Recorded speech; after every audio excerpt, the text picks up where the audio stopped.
तो hello students, last video में हम लोगों ने पैरेललोग्राम की फर्स्ट प्रॉपर्टी पढ़ी थी कि opposite sides of the parallelogram are in equal length, are of equal length, sorry. ठीक है, अब उसके आगे ये एग्जांपल नंबर 3 दिया गया है उसमें बुक में एनसीईआरटी की, उसको सॉल्व करते हैं, फिर नेक्स्ट प्रॉपर्टी की तरफ बढ़ेंगे।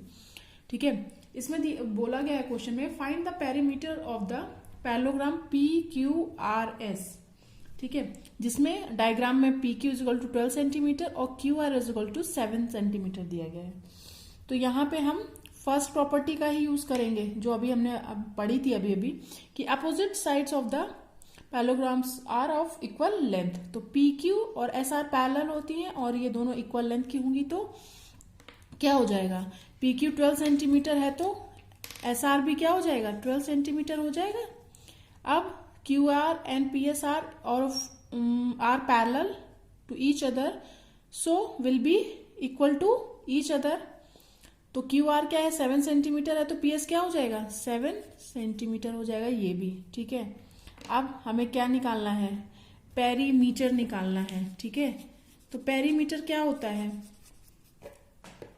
एरिया तो हमें पता ही है, जो बीच का साइड होगा ये एरिया होगा। पेरीमीटर क्या होता है, जो सराउंडिंग्स होती हैं उस पर्टिकुलर डायग्राम की। जैसे ये पैरेललोग्राम है तो जो P Q plus Q R plus R S plus S P जो होगा वो इसका पेरीमीटर होगा।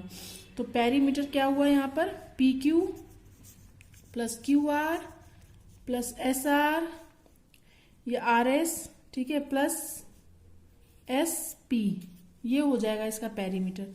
यहाँ पे सबकी वैल्यू पुट कर देंगे, 12 प्लस 7 प्लस 12 प्लस 7 सेंटीमीटर। तो इसकी वैल्यू क्या आ जाएगी, 30। इसको सारा सम कर लेंगे तो क्या हो जाएगा, 38 सेंटीमीटर। तो हमारा पेरीमीटर क्या आ गया, 38 सेंटीमीटर। किसका आ गया, इस पर्टिकुलर पैरेललोग्राम का पी क्यू आर एस का पेरीमीटर आ गया 38 सेंटीमीटर। ओके, सो बढ़ते हैं नेक्स्ट प्रॉपर्टी की तरफ। प्रॉपर्टी क्या है, प्रॉपर्टी है द अपोजिट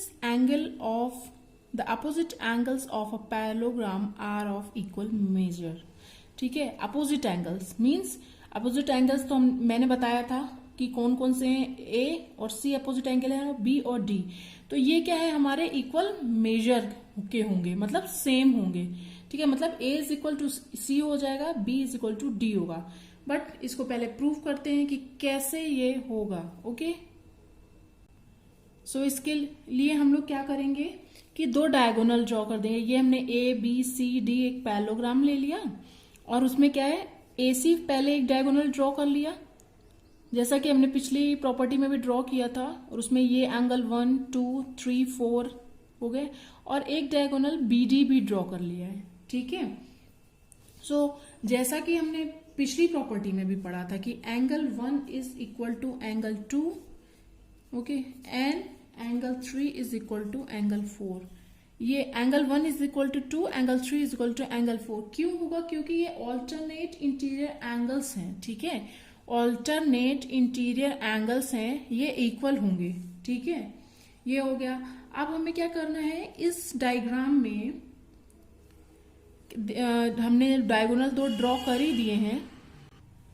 हम लोग क्या करते हैं कि ये दोनों जो ट्रायंगल हैं, जो एसी डायगोनल के ड्रॉ करने से आए हैं, ए बी सी, ये अलग अलग ड्रॉ कर लेते हैं। ठीक है, ए बी सी हमने ये ड्रॉ कर लिया, ए डी सी ये ड्रॉ कर लिया, क्योंकि इन्हीं दोनों का जब हम कॉन्ग्रुएंसी प्रूव करेंगे तब हमारा क्या होगा, आगे की प्रॉपर्टी प्रूव होगी। सो हमने इसे अलग अलग ड्रॉ कर लिया है यहाँ पे। ठीक है, तो अब हम इन दोनों ट्रायंगल में देखेंगे सेपरेटली, अलग अलग देखेंगे। क्या देखेंगे कि क्या था कि हमारा ऐसे कॉन्ग्रुएंसी हम लोग प्रूव करेंगे, तो उसकी वजह से क्या एंगल हम लोग ने देखा, angle 1 is equal to angle 2। ठीक है, angle 3 is equal to angle 4, ये हो गया। ओके, अब AC दोनों में कॉमन है, तो AC is equal to AC, same ही है, तो ऑब्वियसली दोनों ट्रायंगल में ये साइड कॉमन हो गई और इक्वल हो गई। तो जिसकी वजह से क्या होगा कि हमारा triangle ABC is congruent to, sorry, ABC is congruent to triangle CDA। ठीक है, ए ऐसे कॉन्ग्रुएंसी से हमारा ये दोनों ट्राइंगल कॉन्ग्रुएंट प्रूव हो गए। सो जब ये कॉन्ग्रुएंट हो गए ट्राइंगल, तो इसकी वजह से क्या हो जाएगा, हमारा जो थर्ड एंगल बचा बी एंड डी जो बचा है, angle B is equal to angle D हो जाएगा इस कॉन्ग्रुएंसी की वजह से। तो क्या हो गया, बी और डी हमारा क्या है, अपोजिट एंगल है ना। तो क्या हो गया प्रूफ कि B is equal to angle D, angle B और डी इक्वल है। सिमिलरली हमने क्या किया, AC डायगोनल ड्रॉ करके हमने क्या किया, प्रूफ कर दिया B is equal to D, angle B और डी हमारे इक्वल हो गए। अब जैसे कि मैंने ये दो अलग अलग ट्राइंगल ABC और ADC करके प्रूफ किया कॉन्ग्रुएंसी, उसी तरीके से जब हम BD डायगोनल ड्रॉ करेंगे तो ये दोनों ट्राइंगल हो जाएंगे, कौन कौन से, BAD और BCD।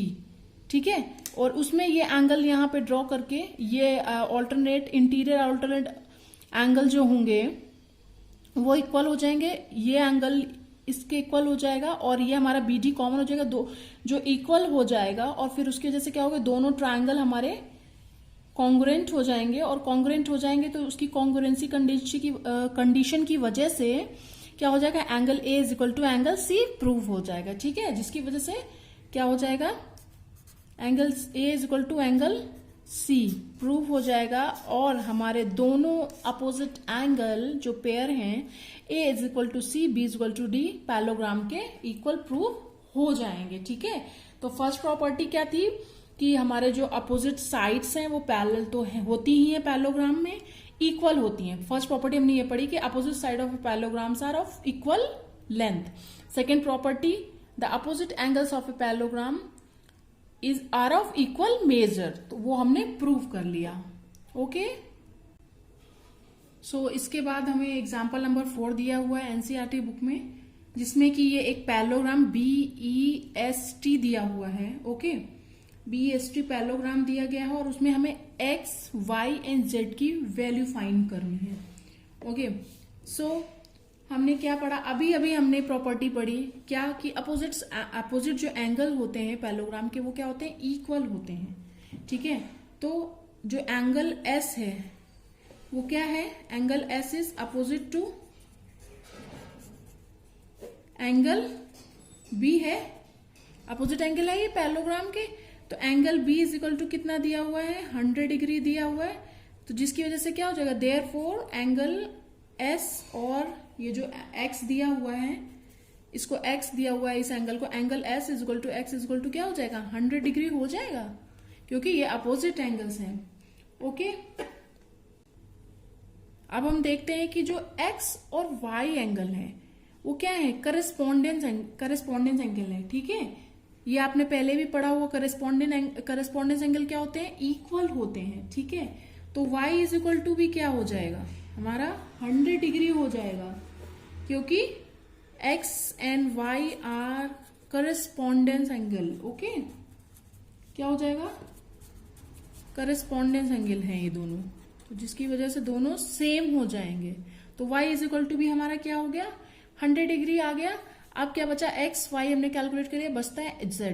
अब आप देख रहे होंगे डायग्राम में कि Y और Z एक लीनियर लाइन के साथ एंगल बन रहे हैं, ये लीनियर लाइन पे ही दोनों एंगल बन रहे हैं। तो इन दोनों एंगल्स का सम क्या होगा, Y plus Z is equal to क्या हो जाएगा, 180 डिग्री होगा। ठीक है, बिकॉज बोथ ये लीनियर पेयर है हमारे, तो 180 होगा इन एंगल का सम। अब Y हमने अभी 100 डिग्री निकाला है, 100 डिग्री।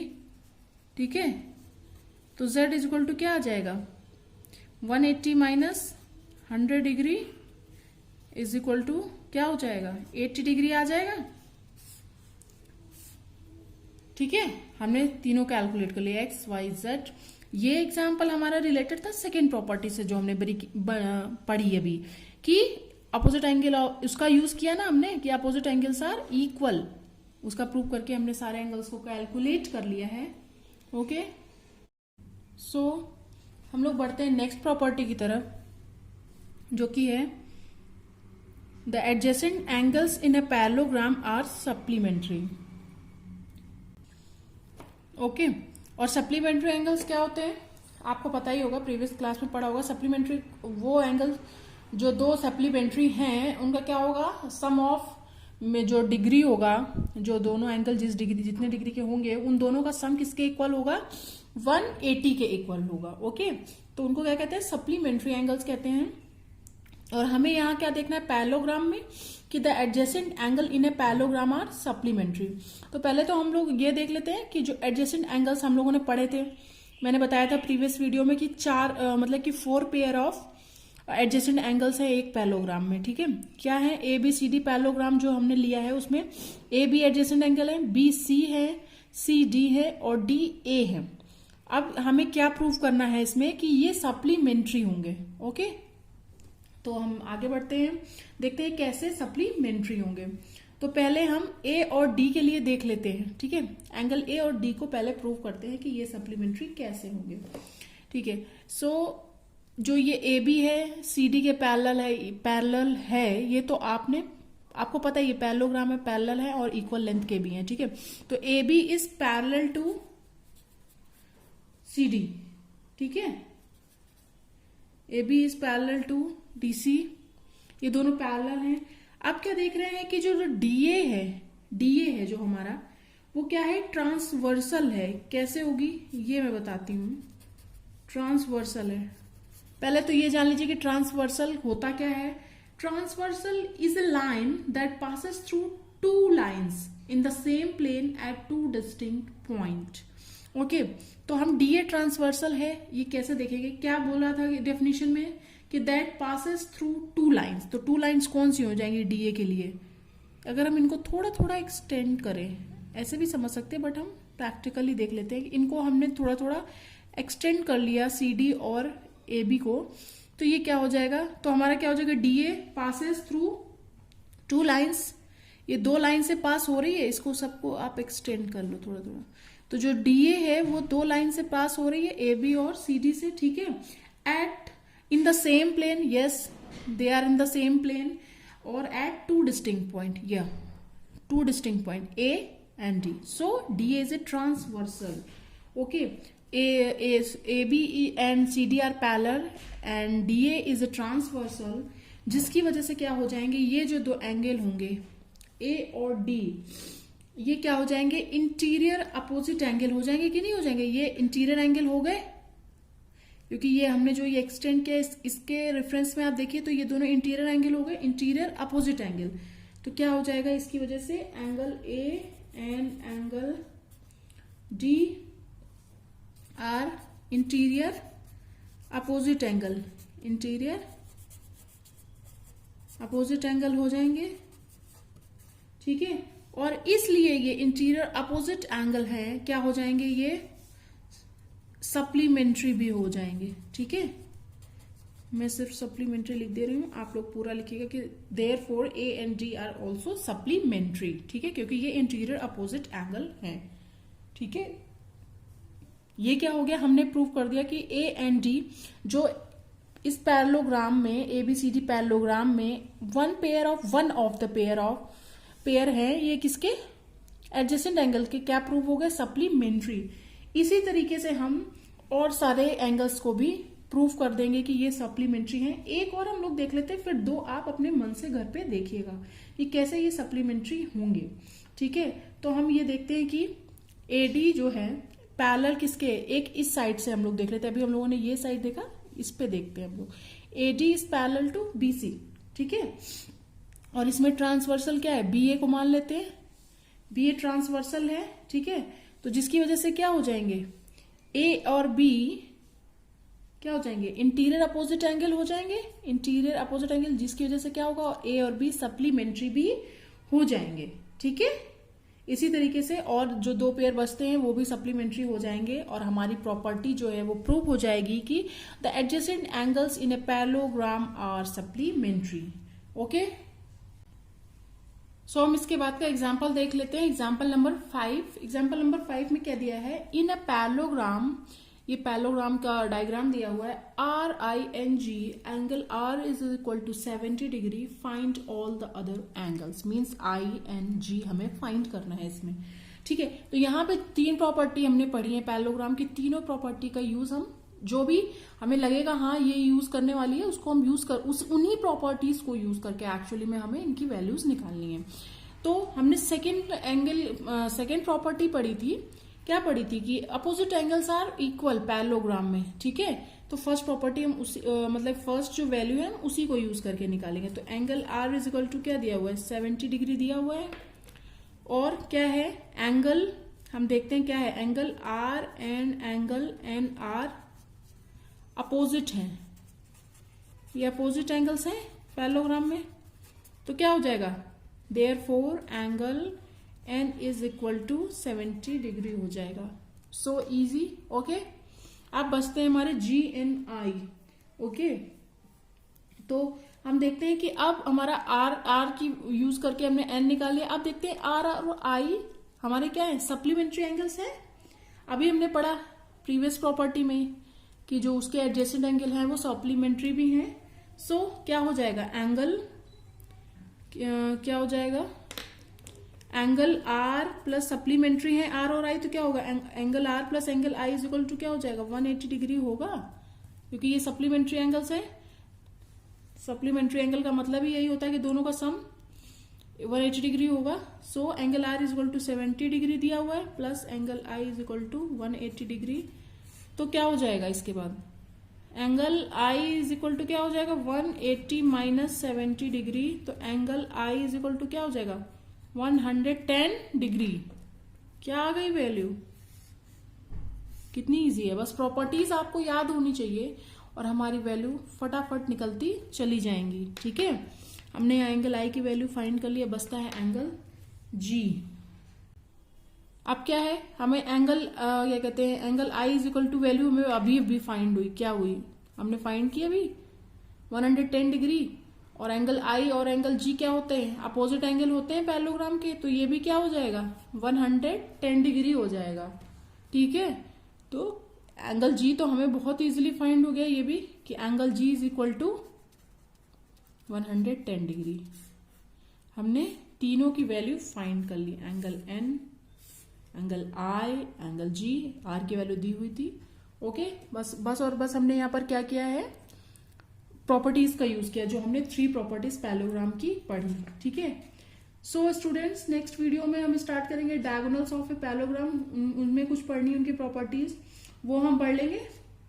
फिर एक्सरसाइज 3.3 स्टार्ट करेंगे, ठीक है।